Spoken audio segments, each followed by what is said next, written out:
नमस्कार विद्यार्थी मित्र हो, वाघमारे क्लासरूम या आपल्या यूट्यूब चॅनलवर तुमचं मनापासून स्वागत आहे। आज आपण भूगोलाचे प्रश्न पाहणार आहोत। इयत्ता 9वीच्या महाराष्ट्र स्टेट बोर्डच्या पाठ्यपुस्तकातून आपण या ठिकाणी महत्त्वाचे प्रश्न तयार केले आहेत, जे तुम्हाला अगदी गट क पासून तर MPSC UPSC पर्यंतच्या कोणत्याही स्पर्धा परीक्षेपर्यंत अत्यंत उपयुक्त असे ठरणार आहेत। चला तर सुरू करूया। प्रश्न क्रमांक 1, भूकंप व ज्वालामुखी या घटना पृथ्वीच्या डॅश डॅश अस्थिरतेमुळे घडतात। या प्रश्नाचं योग्य उत्तर अंतरंगातील असं आहे। भूकंप व ज्वालामुखी या घटना पृथ्वीच्या अंतरंगातील अस्थिरतेमुळे घडतात। आता पृथ्वीच्या अंतरंगातील म्हणजेच पृथ्वीच्या आतील जो भाग आहे त्याला पृथ्वीचा अंतरंगातील भाग असं म्हणतात। तर या पृथ्वीच्या अंतरंगातील भागात ज्या हालचाली निर्माण होतात, ऊर्जेच्या प्रवाहामुळे पृथ्वीच्या अंतरंगात अस्थिरता निर्माण होऊन ज्या हालचाली तयार होतात, या हालचालींमुळे भूकंप व ज्वालामुखी या घटना घडतात। प्रश्न क्रमांक 2, सह्याद्री पर्वतरांगांची निर्मिती कशामुळे झाली आहे? या प्रश्नाचं योग्य उत्तर लाव्हांच्या थरांमुळे असं आहे। ज्यावेळेस पृथ्वीच्या भूपृष्ठातून ज्वालामुखी बाहेर येतो, या ज्वालामुखीतून लावारस बाहेर पडतो आणि या लाव्हांचे थर ज्यावेळेस पृथ्वीवर एकमेकांवर एक तयार होतात, या थरांमुळे पर्वतरांगांची निर्मिती या भूपृष्ठावर होत असते। तर या सह्याद्री पर्वतरांगांची जी निर्मिती आहे ती याच लावांच्या थरांमुळे झालेली आहे। प्रश्न क्रमांक 3, Himalaya, Aravalli, Rocky, Andes, Alps हे पर्वत खालीलपैकी कोणत्या प्रकारच्या पर्वतांची उदाहरणे आहेत? या प्रश्नाचं योग्य उत्तर वली पर्वत असं आहे। पृथ्वीच्या अंतर्गत भागातून ऊर्जा लहरींमुळे मृदू खडकांच्या थरावर क्षितिज समांतर व एकमेकांच्या दिशेने दाब पडून वळ्या निर्माण होतात। दाब जर तीव्र असेल तर वळ्या मोठ्या प्रमाणात पडतात आणि त्यांची गुंतागुंत वाढते। परिणामी पृथ्वीचा पृष्ठभाग हा उचलला जातो आणि त्यावेळेस वली पर्वतांची निर्मिती होते। त्यामुळे हे जे हिमालय, अरवली, रॉकी पर्वत, अँडीज पर्वत, आल्प्स पर्वत हे जे आहेत हे जगातील प्रमुख वली पर्वत आहेत, ते यामुळेच निर्माण झालेले आहेत।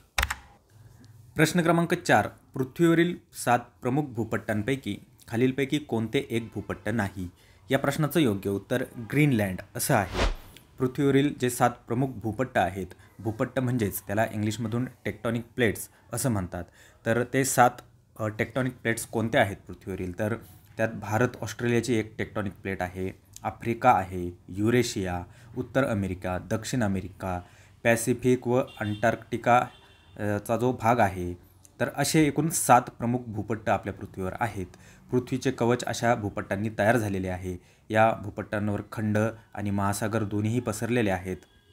तर पृथ्वीच्या प्रावरणात निर्माण होणाऱ्या दाब व ताणांनुसार हे भूपट्ट वेगवेगळ्या दिशेने सरकत असतात। तर यांपैकी या ठिकाणी ग्रीनलँड जे आहे ते भूपट्ट नाही आहे। प्रश्न क्रमांक 5, खालीलपैकी कोणत्या भूकंप लहरी सर्वात जास्त विनाशकारी असतात? या प्रश्नाचं योग्य उत्तर भूपृष्ठ लहरी असं आहे।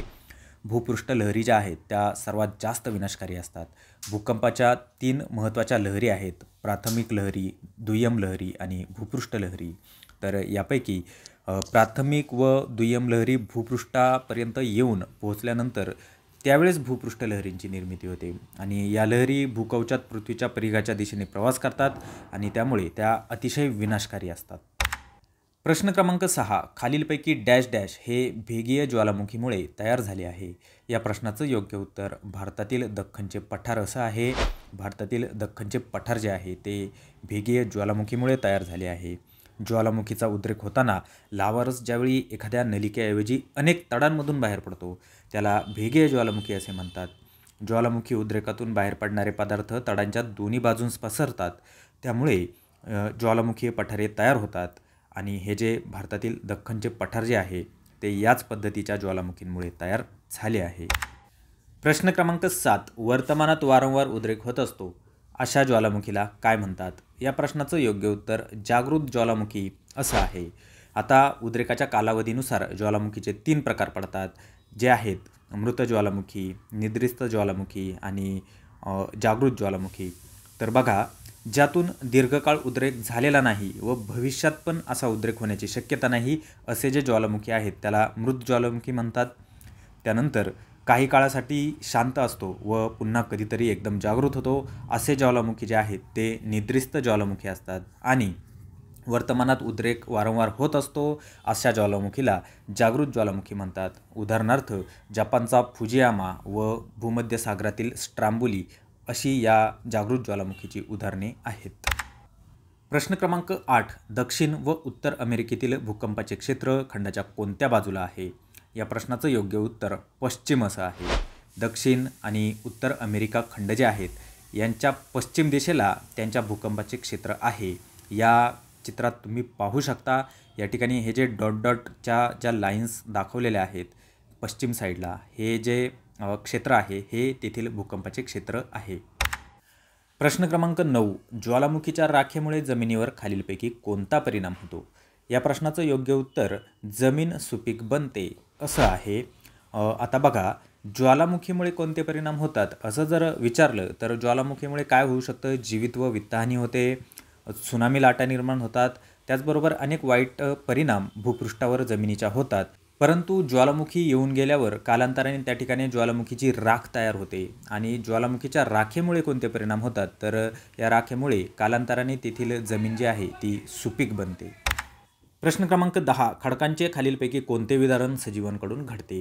या प्रश्नाचं योग्य उत्तर नावातच आहे जैविक विदारण. खडकांचे जे जैविक विदारण आहे ते सजीवांकडून घडते. खडकांचे विदारण हे 3 प्रकारे घडू शकते: कायिक विदारण, रासायनिक विदारण आणि जैविक विदारण. त्यापैकी जैविक विदारण जे आहे ते सजीवांकडून घडते. प्रश्न क्रमांक 11. खडकांचे कणात्मक विदारण कोणत्या घटकामुळे होते? या प्रश्नाचं योग्य उत्तर पाणी असं आहे. काही प्रदेशांत पावसाचे प्रमाण हे अधिक असते. अशा प्रदेशांत पाणी मुरल्याने हे जे कणात्मक विदारण आहे ते घडून येते. अशा खडकांमध्ये पाणी मुरले की एकत्र आलेले वाळूचे कण सुटे होतात. हे कण मूळ खडकांपासून अलग होऊ लागतात आणि यालाच कणात्मक विदारण असे म्हणतात. प्रश्न क्रमांक 12. जगातील वेगवान हिमनद्यांपैकी एक जाकोब शावन ही नदी कोणत्या देशातून वाहते? या प्रश्नाचं योग्य उत्तर ग्रीनलँड असं आहे. आता बघा हिमनद्या ज्या आहेत त्या प्रत्येक दिवशी 1 सेंटीमीटर ते 1 मीटरपर्यंत वेगवेगळ्या वेगाने पुढे सरकत असतात. आता ही जी ग्रीनलँडमधील जाकोब शावन ही हिमनदी जी आहे ही जगातील वेगवान हिमनद्यांपैकी एक आहे आणि ती प्रत्येक दिवशी 46 मीटर्स वेगाने वाहते. प्रश्न क्रमांक 13. तरंगघर्षित मंच, सागरी कडा, सागरी कमान इत्यादी भूरूपे कशामुळे तयार होतात? नावाप्रमाणेच या प्रश्नाचं योग्य उत्तर सागरी लाटांमुळे असं आहे. लाटा किनाऱ्यावर येऊन फुटल्यानंतर पाणी तसेच त्याबरोबर वाहून आलेले दगड, गोटे, रेती, वाळू इत्यादी पदार्थ जोराने किनाऱ्यावर आपटतात. त्यामुळे किनाऱ्याची झीज होते. सागरी लाटांच्या या खनन कार्यातून हे जे तरंगघर्षित मंच, सागरी गुहा, सागरी कडा ही जी भूरूपे आहेत ही भूरूपे यामुळेच तयार होतात. प्रश्न क्रमांक 14. महाराष्ट्रात चुनखडकाच्या गुहा व लवणस्तंभ खाली दिलेल्या पर्यायांपैकी कोठे आढळतात? या प्रश्नाचं योग्य उत्तर कान्हूर पठार असं आहे. कान्हूर पठार हे ठिकाण अहमदनगर जिल्ह्यातील पारनेर या तालुक्यात आहे आणि या ठिकाणी ह्या चुनखडकाच्या गुहा आणि लवणस्तंभ आढळतात. प्रश्न क्रमांक 15. खालीलपैकी कोणत्या प्रदेशात हिमवर्षावाच्या स्वरूपात वृष्टी होते? या प्रश्नाचं योग्य उत्तर अति उंचीवरील प्रदेशात असं आहे. उच्च अक्षवृत्तीय आणि अति उंचीवरील प्रदेशात ज्या ठिकाणी हे तापमान जे आहे 0 डिग्री सेल्सिअसपेक्षा कमी असते अशा ठिकाणी हिमवर्षावाच्या स्वरूपात वृष्टी होते. प्रश्न क्रमांक 16. गारपीट होण्याचे मुख्य कारण काय आहे? या प्रश्नाचं योग्य उत्तर हवेचा ऊर्ध्वगामी प्रवाह असं आहे. हवेच्या ऊर्ध्वगामी प्रवाहामुळे हवेचे तापमान कमी होऊन हवेतील बाष्पाचे सांद्रीभवन घडून येते. त्यापासून मग पुढे गडद रंगाचे ढग तयार होतात.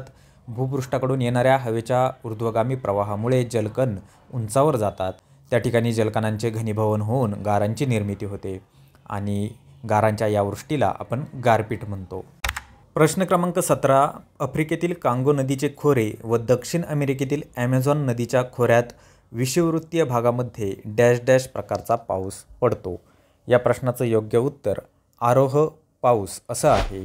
आफ्रिकेतील कांगो नदीचे खोरे आणि अमेरिकेतील ॲमेझॉन नदीचे खोरे या ठिकाणी आरोह प्रकारचा पाऊस पडतो. विषुववृत्तीय प्रदेशात असा पाऊस बहुधा दररोज दुपारनंतर पडतो. अशा प्रकारच्या पावसात विजांचा कडकडाट व ढगांचा गडगडाट होतो. प्रश्न क्रमांक 18. खालीलपैकी कोणता जिल्हा महाराष्ट्रातील पर्जन्य छायेच्या प्रदेशात मोडतो? या प्रश्नाचं योग्य उत्तर सोलापूर असं आहे. इथे दिलेल्या पर्यायांपैकी सोलापूर हा जो जिल्हा आहे हा पर्जन्य छायेच्या प्रदेशात मोडतो आणि मराठवाड्यातील बरेचसे जिल्हे या पर्जन्य छायेच्या प्रदेशात येतात. प्रश्न क्रमांक 19. गोठलेल्या दवबिंदूंना डॅश डॅश असे म्हणतात. या प्रश्नाचं योग्य उत्तर दहिवर असं आहे. हवेचे तापमान 0 डिग्री सेल्सिअसपेक्षा कमी झाल्यास वस्तूंच्या पृष्ठभागावर चिकटलेले दवबिंदू गोठतात. या गोठलेल्या दवबिंदूंना दहिवर असे म्हणतात. हिवाळ्यात दव व दहिवराची निर्मिती मोठ्या प्रमाणावर होत असते. प्रश्न क्रमांक 20. किती मीटर खोलीनंतर सागर जलाचे तापमान सर्वत्र सारखे आढळते? या प्रश्नाचं योग्य उत्तर 2000 मीटर असं आहे. समुद्राच्या वाढत्या खोलीनुसार सूर्याच्या उष्णतेची तीव्रता कमी होत जाते. त्यामुळे सागर जलाच्या तापमानात 2000 मीटर खोलीपर्यंत घट होत जाते आणि 2000 मीटर खोलीनंतर सागर जलाचे तापमान हे सर्वत्र सारखेच असते. प्रश्न क्रमांक 21. पृथ्वीवरील कोणत्या पट्ट्यात सागर जलाच्या क्षारतेत वाढ झालेली आढळते? या प्रश्नाचं योग्य उत्तर मध्य अक्षवृत्तीय पट्टा असं आहे. पृथ्वीवरील हा जो मध्य अक्षवृत्तीय पट्टा आहे या पट्ट्यात सागर जलाच्या क्षारतेत वाढ झालेली आढळते. प्रश्न क्रमांक 22. जगातील पाण्याची सर्वात जास्त क्षारता असणारा मृत समुद्र कोठे स्थित आहे? या प्रश्नाचं योग्य उत्तर इस्राईल आणि जॉर्डन या देशांच्या सीमेवर असं आहे. इस्राईल आणि जॉर्डन या देशांच्या सीमेवर मृत समुद्र स्थित आहे आणि जगात सर्वात जास्त क्षारता याच समुद्राची आहे. या समुद्राच्या पाण्याची क्षारता दर हजारी 332 इतकी आहे आणि सर्वसाधारण महासागरी जलाची क्षारता ही दर हजारी 35 इतकी असते. जॉर्डन नदी ही एकच मोठी नदी या समुद्रास मिळते. त्याचबरोबर मृत समुद्राचे आणखी एक वैशिष्ट्य म्हणजे अतिक्षारतेमुळे येथील पाण्याची घनता जास्त आहे.